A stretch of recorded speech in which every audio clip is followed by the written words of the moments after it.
sérieux là? Deux-moi. Oh, ramasse ça. Oh, viens ici. Viens ici. Sérieusement, même pas capable de trouver une poubelle. Avant que ça se produise, on va examiner en détail les différentes causes et conséquences de la pollution des sols.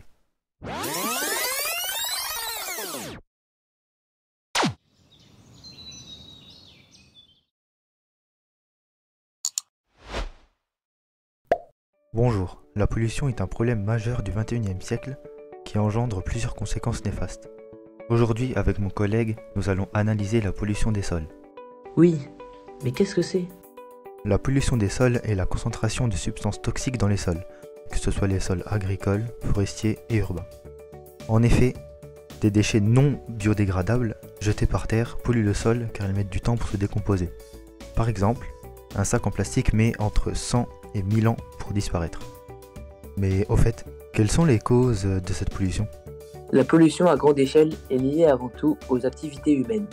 Dans ces activités, nous pouvons retrouver l'utilisation d'engrais et de pesticides. Pour l'engrais, on retrouve de l'azote qui a atteint un seuil critique dans la terre. Cela modifie l'acidité des sols. Des pollutions massives aux nitrates se propagent jusque dans nos eaux potables dues aux pesticides.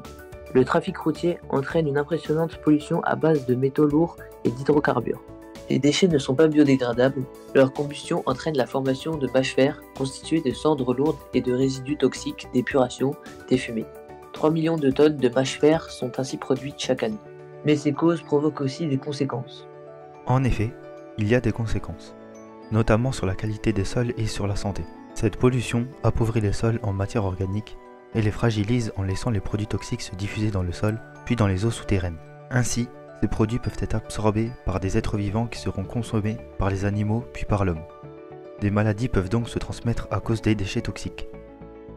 Aujourd'hui, le rôle fondamental que jouent les sols dans le maintien de l'équilibre des écosystèmes et de notre sécurité alimentaire doit être reconnu et valorisé.